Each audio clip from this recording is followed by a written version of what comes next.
best, which is to do things quickly, efficiently, and well, because we're going to be held accountable at the end of the day for our performance by our stockholders and by the people who use the services. And so I think we really need to craft those plans carefully, and it needs to be a very careful dialogue between the public and private sector. As a last comment, businessmen don't always make the best politicians, and vice versa. So we just have to figure out how to make sure that we do our work correctly and properly. As a follow-up, do you think there's more trust or less so, or is it still up in the air between government and the private sector in this cycle, this political cycle? I must say, and I think Joey was alluding to it, it fluctuates. I wish it would be more consistent. And it has to come based on performance. If we don't perform, then fine. But I think there have been some pretty good examples of private sector work and what can be done when the right frameworks are put in place, when there is fairness, when rules are followed, and when there's a consistency in contracts. Foreign capital will not come to the country unless they see consistency in contracts. And so we need a lot of foreign capital. It's the one thing that's still missing in the formula. All the other countries in the region are receiving far more foreign capital. We've got Filipino groups investing a lot in their own country. That's a very good sign, but we need that foreign capital also. And so we need to work on getting more of that into the country for the big projects. Is anybody from the government in the audience here? Anybody? SEC? Are we represented here? But I do see a question. Yes, sir. Go ahead. Good afternoon. I'm from the best university from Kamanava. I'm Braille. Ayala has been with different sectors, financial, education, and many more. I would like to ask if on what sector will be the next venture of Ayala be? As you know, we're involved in many sectors, and many sectors still need to be developed. Many are still very early on and very small. Our healthcare and educational initiatives are still at the startup stage, and that needs some overweighting to give them scale and relevance. I guess maybe the best way to define the Ayala of today, and the way Fernando and I look at it, is we're looking for major sources of disruption in industries and economies. Areas where we can make a difference, where we can use technology and a new way of looking at things to address customer needs. And so we have whole teams looking at disruption, where it's taking place in industries, where it's taking place, and where we can make a difference by doing things in a new way. That big discussion that we've had on the papers and the like on Uber is one area. That's a major disruptive force to the way people transport themselves, to the way they spend. We're always on the lookout for that. Our entry into the utility business was based on that thinking. Our entry into the telecommunications space was based on that thinking. And we believe areas like healthcare and education are going to go through major disruptions. And there is a need to bring in a fresh outlook in addressing some of the consumer needs there. There will be more over time, but I think we have our plate full, both in our existing industries and some of the new ones that we have. We have time for a last question. If I could have Cora. Cora, you wrap this up, please.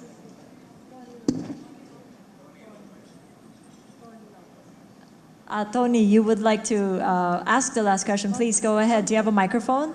You can come forward. I have one question, but yes, I'm going to ask Francis Estrada to address this. I know Francis has been active in helping the Philippine Military Academy, and as chair of ICD, helping the military and other components to work on their values. Can you please explain to us your experience and what we can hope for in the future? Wow, okay. Well, thank you, Cora. The specific involvement that you are probably referring to is that I currently chair the Armed Forces of the Philippines Multi-Sectoral Governance Council. Now, this clearly on governance and really staying in touch with the community. And this process started about 6-7 years ago. And at that point, Cora, I remember a Gallup poll was run on the acceptability of the armed forces. This is not the police. And I think their acceptance level was really in the order of 40%. And there were a number of problems that had to do with trust and all of these sort of things. And efforts have been done. Example, very, very simple, and I don't want to take too much time. When there were engagements in Mindanao primarily, very often enlisted men, when they would go through a particular town or barrio, would basically pick up a chicken or a fruit that was there, etc., not realizing that this was very, very important to those farmers, and that alienated quite a bit of that community. Now, through 3 successive chiefs of staffs who have been very committed and had gone through a strategy program that we had worked with, a lot of education has been done at the enlisted man and officer level, such that about a year ago, on the last Gallup poll, you're really talking of an acceptance level close to 80%. So what does that mean? Does that mean we've won the battle? No. This was before Marawi, and obviously there are a lot of other issues that are involved there. But it does recognize you have a core group of officers that are big believers in what they call one Philippines and vision, a common vision, and so forth. So it is, like everything else, a work in process, and it's not going to happen if we don't continue to help in this course. Thank you. A final question from Tony, if I could, Lorna, and then we will wrap up. Thank you so much. Tony? With the forbearance of Lorna, can I ask? I'm Tony Lopez, I'm a journalist, and I would like to consider Jasa and Fernando very good friends. They manage one of the best managed companies in the world today. One of the elements that promote transparency best is neither family, neither independent, neither accountable, neither honest, and sometimes not even fair. I'm referring to the Internet of Things. How does management and the family Tony, you're referring to what? The Internet of Things, cyber. Of course, Internet of Things. Cyber warfare. And it can be very, very insidious and disruptive, as proven by the cases of PPI, BDO, and I think even Union Bank, they say.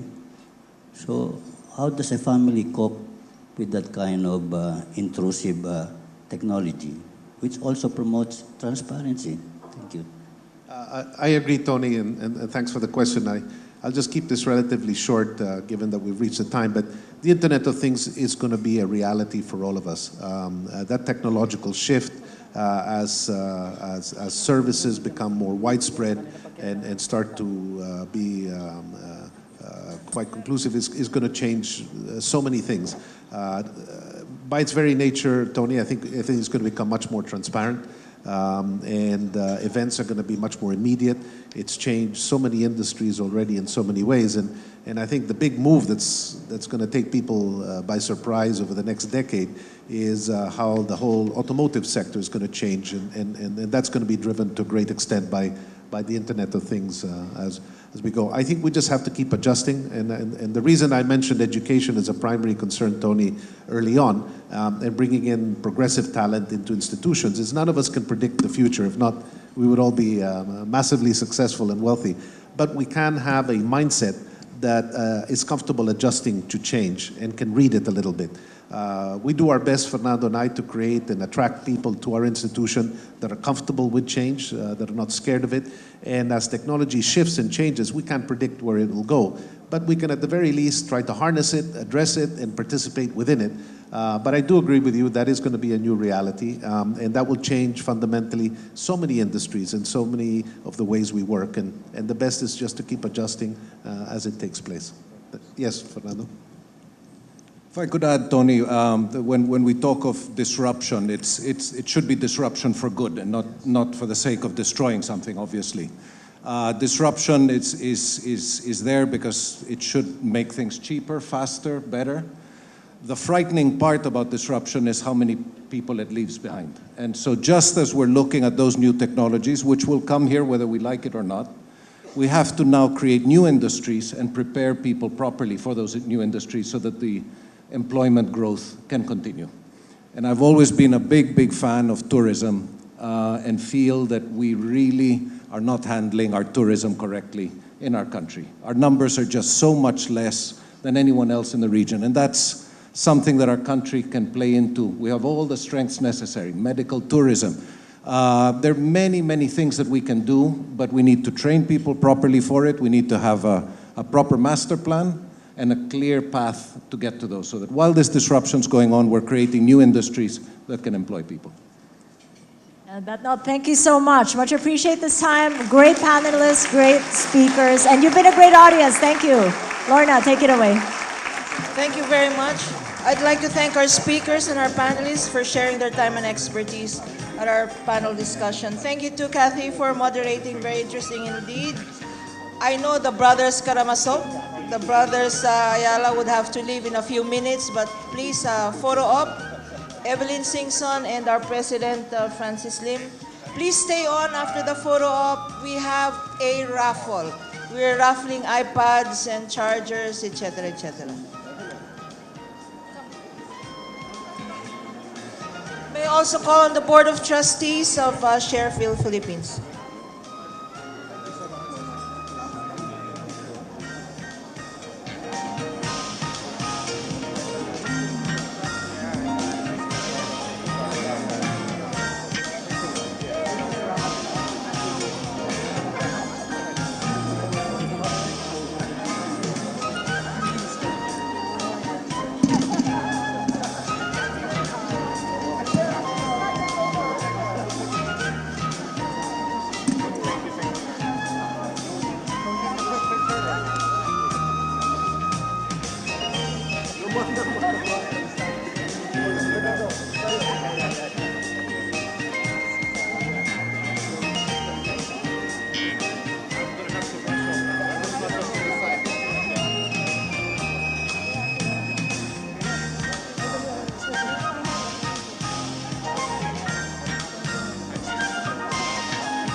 Thank you again. Another big hand for our two keynote speakers, Fernando and Jasa, and our panelists. Please stay on.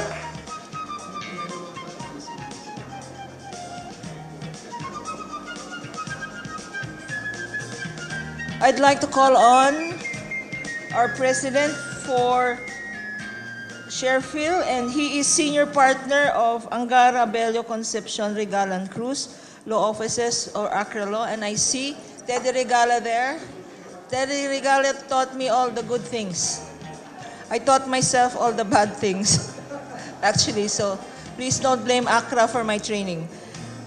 Attorney Francis Lim is president also of the Philippine Stock Exchange. Please give him a hand. He will give us our closing remarks, after which we have a major raffle.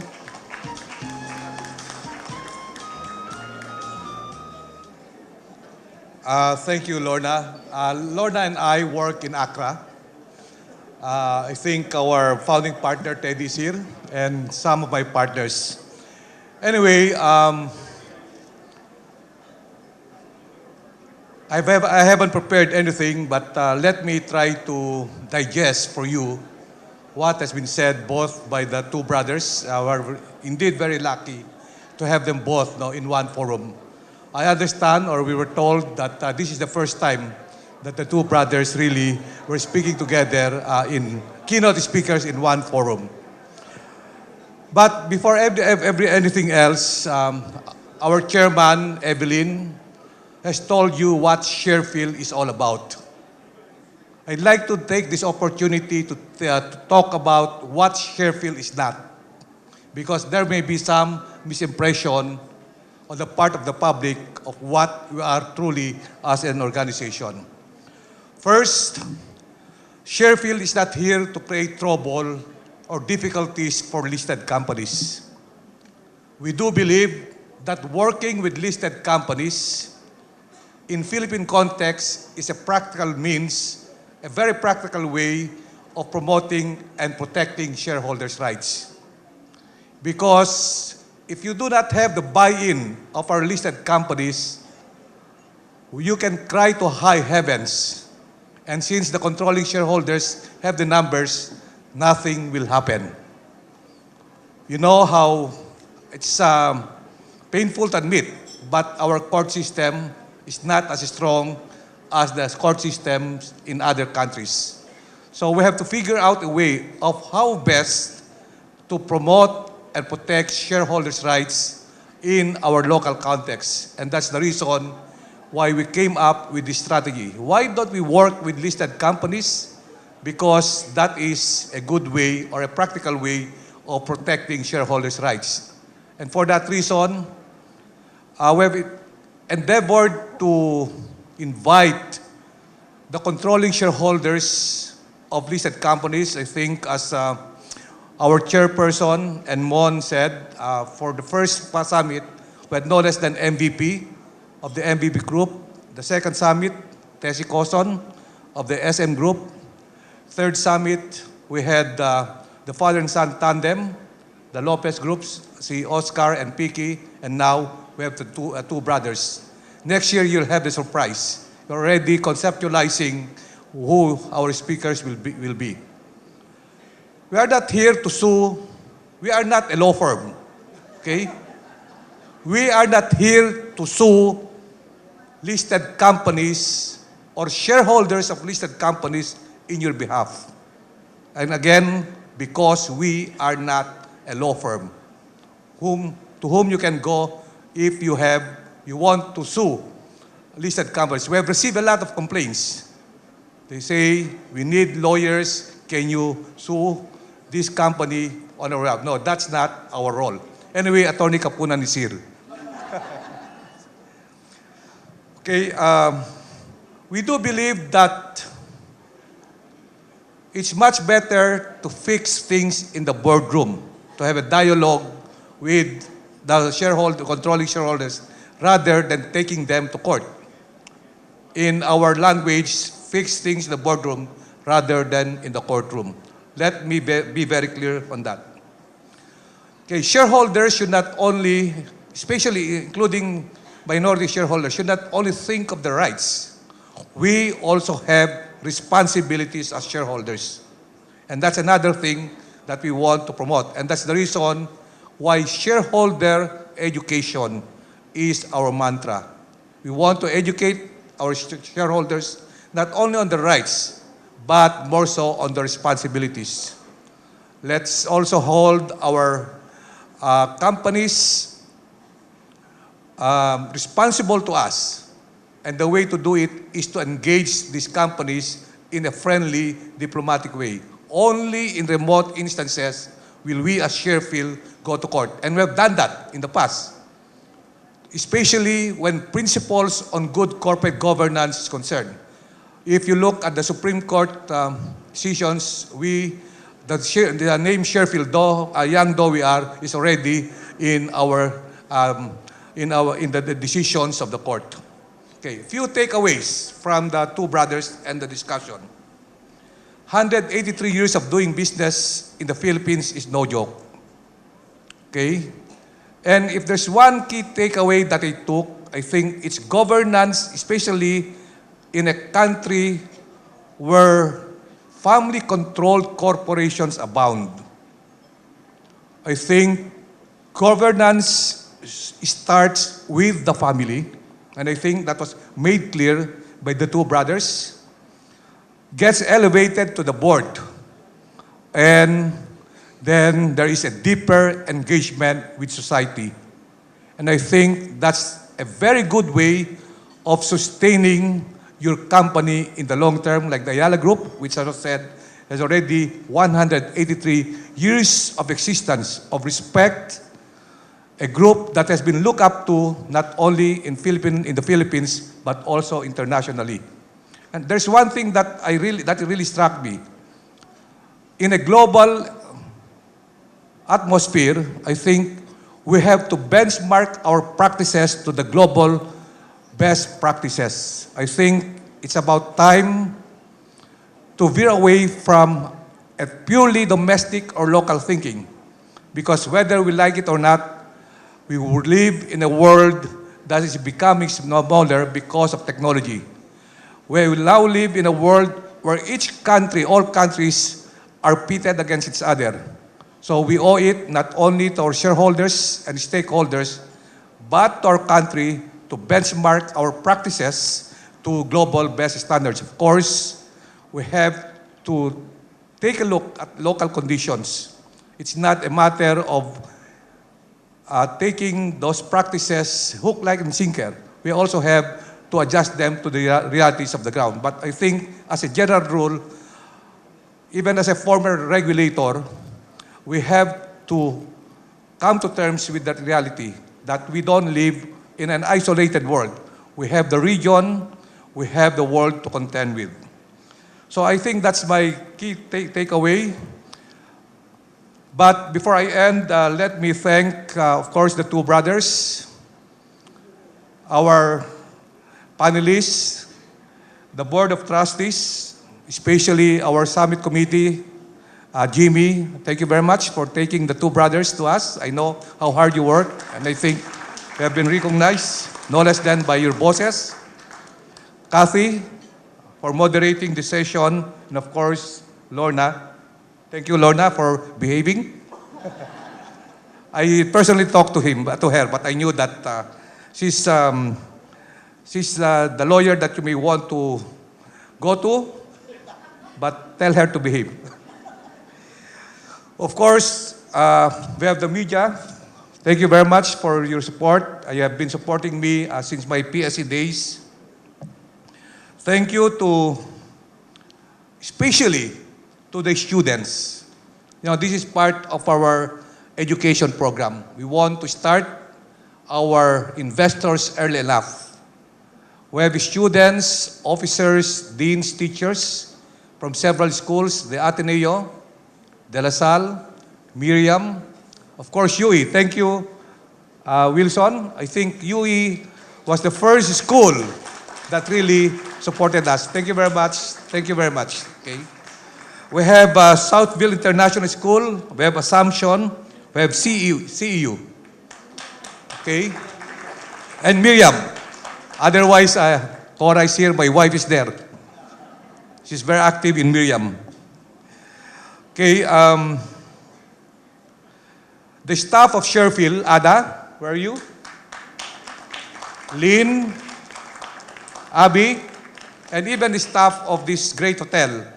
As late as this morning, I was talking to Cecile. I came over early in the morning here just to check the venue. And of course, the sponsors, without whom this summit would not have been as successful as we believe it is. No? For the diamond sponsor, we have the San Miguel Corporation. For platinum, BDO Unibank, my company I'm an independent director of, the Energy Development Corporation, the LT Group of Companies, MPIC, MPTC Maynilad, SMIC, the SM Group, together with BDO. There are two separate platinum sponsors. I personally talked to TSC.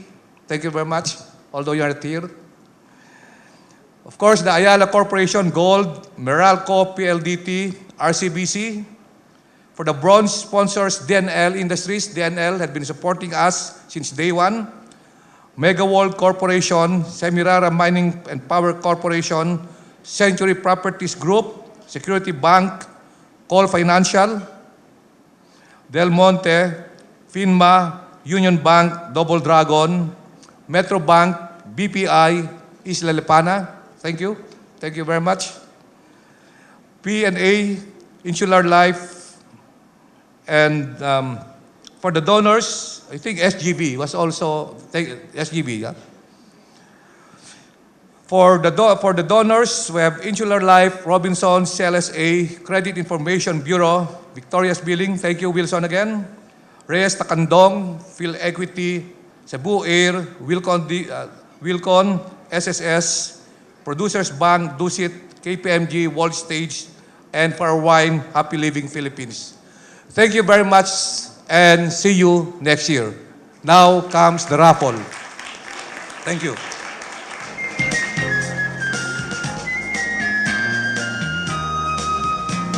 Thank you very much, Francis. I had to behave because of you. In any event, for the most awaited part of the program, we will now raffle major raffle prizes. We have 2 pieces of iPads. We will also raffle off shareholders' handbooks by Mr. Celso Vivas to 10 lucky student participants. And we have 10 easy trip tags and 6 iPhone iPhone 6 and 6S charger cases. And from Mr. Wilson Yang of Victoria's Milling Company, gift packs of goodies. Thank you to Metro Pacific Group of Companies for the chargers and the easy trip tags. And of course, to our donor for the iPads. Before we do the raffle, can I just make a 1-minute summary? Number 1, there's nothing wrong with being a COO. And that can mean child of owner or chief operating officer. Number 2, there's nothing wrong with being family, provided that you limit your dynasties to your family and not to the government. Number 3, it is very important. The 2 principles mentioned by the 2 brothers, competence and character. I'd like to add a 3rd principle, and that would be courage. So 3 C's, competence, character, and courage as you go out into this cruel world. Number 4, leave your egos at the door of your house. Don't bring them to your companies, and most of all, don't bring them to the public positions that you hold. And number 5, more important to the ladies here, the Ayala brothers have 5 sisters. Let us hope that one day they will wake up and say, let's give our sisters a chance. Okay. Thank you very much. And now for the raffle, can we call on our president, Francis Lim, and our chair, Evelyn? Let us start with the books. 10 prizes for the books. This will go to the students. And is the author here? Those of you who are not going to win, this costs 300 pesos. Your best guide to stock investing, the Shareholders Handbook by Celso P. Vivas. And we have 10 winners. They are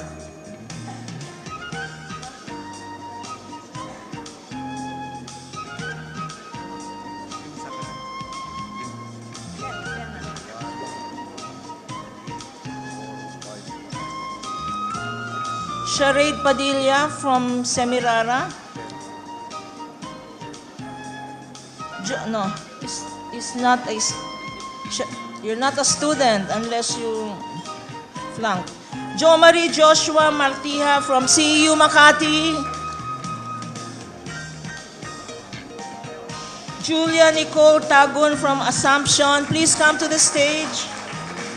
Mauro Arjona from CEU Makati, please come forward. Genevieve Alison Galang from Assumption. Sian Nepomuceno from San Beda College. Dairil Tuesday Rarela from again CEU Makati. Carlos Adrian Gavan from De La Salle University. And last but not the least, Camille Kakatian from CEU Makati. Yeah.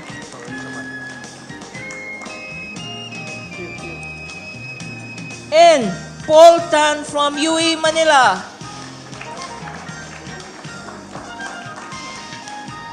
Can we ask again the members of the board? Please join us here. Stretch the muscles and legs.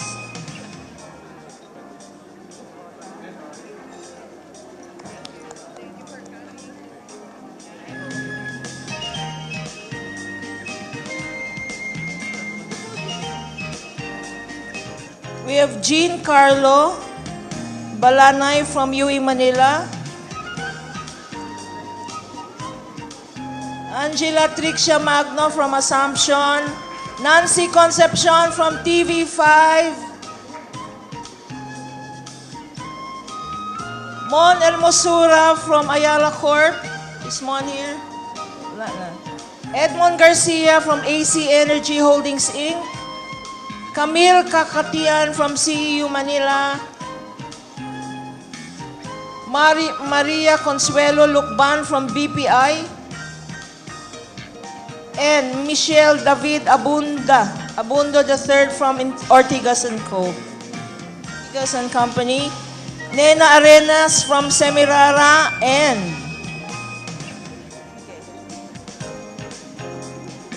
we now have chargers. No chargers. We have gift packs from Victoria's Milling Company. Okay, this is for the charger. No? What's that? Victoria's Milling. From Victoria's Milling. One more. Isagane Elias Elasio. Are you here? From Ortigas and Company. Okay. Can you come over, please? Rosemary Gonzalez from Conception Business Services, Inc. Daryl Tuesday Ralela, student, CEU Makati. Are you here? Yu Ming Ching, Viventi Search Asia. Yu Ming Ching. Are you here? Honey Reyes, BDO Unibank. Honey? Honey? Okay. Thank you. Picture time. Okay, and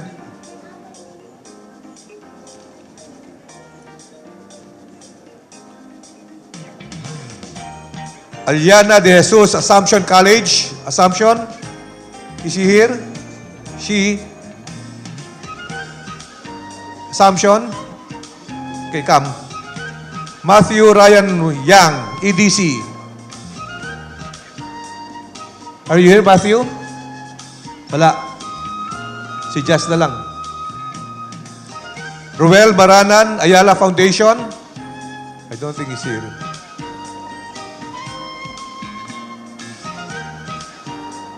Ranbel Rufino, Viventis.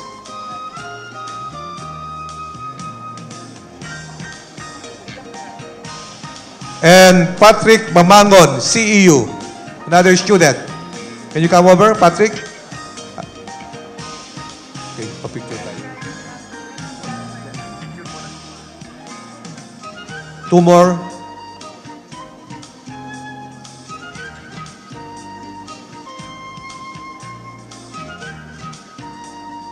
Angelita De Leon, Audio Max Lights and Sounds. Are you still here?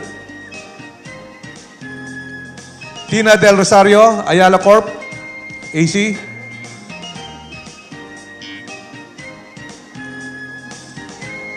Okay. Two more. Mark Orbos, Manila Water. Mark Orbos, Manila Water. Your bosses have already left, kaya. Marvin Fausto. Where's Marvin? Marvin? Come. Marvin. This is part of your investment.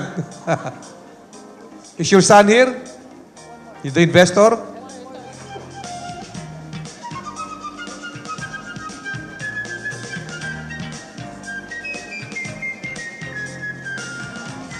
iPads pala. Why did I think of cell phones? 2 iPads, and the winners are Gordon Alan Joseph, SharePHIL member. SharePHIL member? Wala siya? Okay. 1, 2, 3, 4, and 5. Wala? Okay. Tough luck. Marides Fernando, wala ito. Marides. Mayor. Wave. Wag. Okay. Marides, iPad.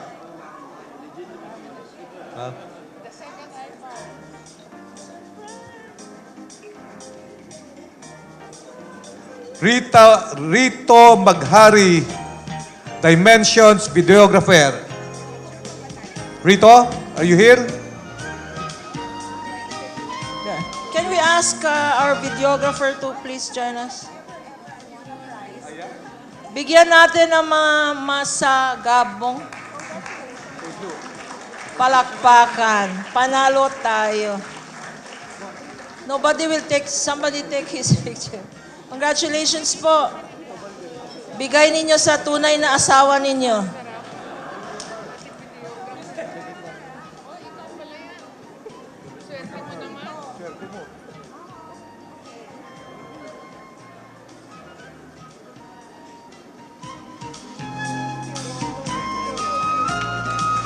Again, thank you to everybody who attended today, to our keynote speakers, to our panelists, to the members of SharePHIL, the officers, and most of all, to you, our students, the hope of this motherland.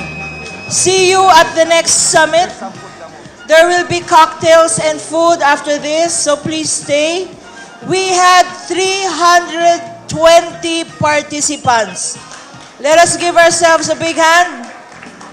The challenge to 320 participants is go out into the world and make a difference. Maraming salamat po.